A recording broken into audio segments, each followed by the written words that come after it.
TV7 Israel News is made possible thanks to your generous donations. Shalom, Erev Tov, good evening. This is TV7 Israel News, broadcast to you from Jerusalem. Israel eliminates Hezbollah's chief of staff, Haytham Tabatabai. The IDF steps up enforcement of Hezbollah and Hamas' respective violations of their ceasefires with Israel. Jerusalem welcomes U.S. President Donald Trump's decision to designate the Muslim Brotherhood a terrorist organization. Jerusalem refuses to stand idly by as its enemies, to include the Islamist Hamas in the Gaza Strip, Hezbollah in Lebanon, or any other terror group or state actors operating with the aim of harming Israel. Speaking at his weekly cabinet meeting, Prime Minister Netanyahu mainly focused on the repeated violations by the Islamist Hamas terror organization of President Trump's so-called 20-point plan, while also stressing explicitly that Jerusalem's political leadership is responsible for Israel's security. Since the ceasefire, Hamas has not stopped violating it, and we are acting accordingly. There have been several attempts by them to infiltrate our territory beyond the yellow line and try to harm our soldiers. We have thwarted this with great force and also retaliated and exacted a very heavy price. That includes many terrorists we eliminated, and also terrorists we captured from the tunnels in Rafah. All the talk that we must receive approvals for this from one source or another is simply an absolute lie. We operate independently of anyone. Immediate actions to thwart attacks are taken by the IDF automatically. As for the responses, that goes through the Minister of Defense and eventually reaches me, and we decide independently of any factor, and that is how it should be. Israel is responsible for its own security. It is important to emphasize that per President Donald Trump's 20-point plan, quote, within 72 hours of Israel publicly accepting this agreement, all hostages, alive and deceased, will be returned. Now, while the ceasefire entered into effect on October 10 of last month, the remains of 3 hostages remain in Hamas captivity to date. Moreover, Hamas terror operatives continue to open fire at IDF positions and personnel, forcing repeated retaliatory responses in accordance with the details stipulated in the 20-point outline.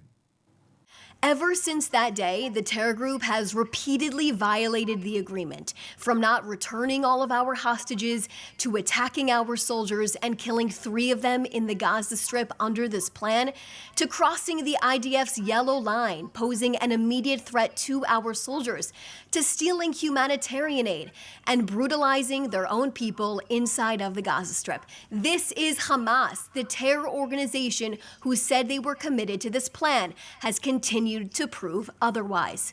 This underscores the importance of why Hamas must be disarmed and Gaza demilitarized, as outlined in the 20-point plan. Repeated attacks against IDF forces have been recorded over the weekend, to include Hamas terror operatives surfacing out of subterranean infrastructure in areas under IDF control, which triggered exchanges of fire. On Friday, 15 terrorists emerged from a tunnel at 2 different locations in eastern Rafah, where our IDF forces were operating to dismantle remaining underground terror infrastructure there. Now, at that time on Friday, the IDF apprehended 5 of the terrorists and eliminated 6 of them. After 24 hours of locating the remaining terrorists that emerged from that tunnel who were hiding out in Rafah, all 17 terrorists who attempted to flee the underground terror infrastructure were accounted for, with 11 terrorists eliminated and 6 terrorists apprehended and transferred for further questioning. Now, on Saturday, an armed terrorist crossed into the IDF's yellow line with a vehicle and situated himself on a humanitarian road where aid enters southern Gaza. The terrorists started firing at IDF soldiers deployed in the nearby area. The incident was caught on an IDF drone and can be seen as clear as day. A terrorist with a hoodie on is located on this humanitarian road outside of a parked vehicle, and he begins shooting in the direction of where our soldiers are located. The IDF immediately responded to the attack by the Hamas terror operative by eliminating him, while in addition, the IDF launched a retaliatory response against Hamas terror operatives, eliminating 5. Israel eliminated 5 senior Hamas terrorists, including the head of supply in Hamas's production headquarters. This person was a central source of knowledge in the organization's supply and production systems. Now, during the war, he also operated to transfer weapons from Hamas's headquarters to battalion and field commanders for use against IDF forces. Israel will not accept violations by Hamas under the ceasefire framework, and our IDF forces will continue to remain deployed in the Gaza Strip in accordance with the agreement. Israel will not rest until all of our hostages are home, the remaining 3 hostages, as they should be returned home for proper burial by now. The mediating countries must insist on the full execution of the framework and hold Hamas to its commitments to return all of our hostages.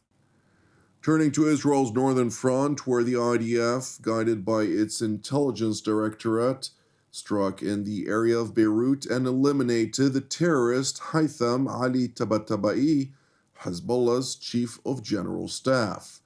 Tabatabai was among Hezbollah's key operatives, who had, among others, bore responsibility for the terror attack against the U.S. Embassy in Beirut in 1983, in which 63 individuals were killed, to include 17 Americans.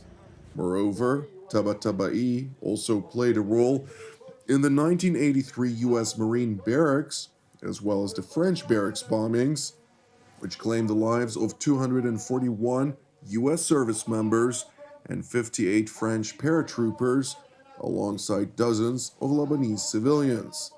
Meanwhile, over the course of the conflict with Hezbollah, as part of Iran's 7-front war against Israel, Tabatabai replaced Ibrahim Aqil as chief of staff of Hezbollah, merely several months after Aqil himself had replaced his predecessor, Fuad Shukr, who was also eliminated in response to Hezbollah's missile attack on the Druze village of Majd al-Shams, which had claimed the lives of 12 children. A few hours ago, the IDF eliminated Ali Tabatabai, the chief of staff of the Hezbollah terrorist organization. Tabatabai is a mass murderer. His hands are soaked in the blood of many Israelis and Americans, and it is not for nothing that the U.S. put a bounty of $5 million on his head. Tabatabai served as a senior commander in the Radwan force. This is the force that prepared to conquer the Galilee and slaughter many of our citizens. Recently, he led Hezbollah's renewed efforts to rearm. This is, of course, after the heavy blows Hezbollah suffered in the Pager operation, in the damage to its missile stockpiles, and, of course, in the elimination of Nasrallah. I thank the IDF and the security forces which carried out a professional, accurate, and successful operation today. Prime Minister Netanyahu continued by re-emphasizing Jerusalem's policy vis-à-vis the Iranian proxy Hezbollah in Lebanon.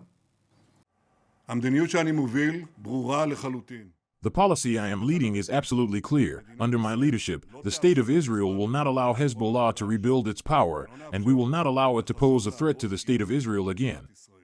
I expect the government of Lebanon to fulfill its commitment to disarm Hezbollah, because only in this way can a better future be made possible for every citizen in Lebanon, and only in this way can good and secure neighborly relations be established between Israel and Lebanon. Prime Minister Benjamin Netanyahu further seized the opportunity to congratulate U.S. President Donald Trump for his decision to designate the Muslim Brotherhood a terrorist organization, and highlighted Jerusalem's intention to follow suit in further enhancing its own designations against all organizations affiliated with the Islamist network. On this occasion, I also want to commend President Trump on his decision to outlaw and designate the Muslim Brotherhood organization as a terrorist organization. This is an organization that endangers stability throughout the Middle East and also beyond the Middle East. Therefore, the State of Israel has already outlawed part of the organization, and we are working to complete this action soon. Turning to Washington, D.C., where U.S. President Donald Trump, in response to a question by a Lebanese reporter, acknowledged that Hezbollah is a big problem for Lebanon. I think that Hezbollah has been a problem in Lebanon, big problem. We're working with Lebanon, we're working with everybody. We actually have now, for the first time, peace in the Middle East after 3,000 years. And now we're going to refine it, and I think you're going to see some very positive things happen. Thank you for watching TV7 Israel News. I would like to also thank you if you are a supporter of TV7 Israel, which is exclusively donation-based, since your donation is essential in helping us produce our daily news updates from here in Jerusalem. If you haven't yet supported TV7 Israel, please consider doing so. You can donate via our website at www.tv7israelnews.com. Separately, as ever, pray for our brothers and sisters facing persecution globally, along with prayers for the peace of Jerusalem and salvation of Israel. I'm Jonathan Essen wishing you a Shavua Mevorach, and God willing, until our next update, Shalom from Jerusalem.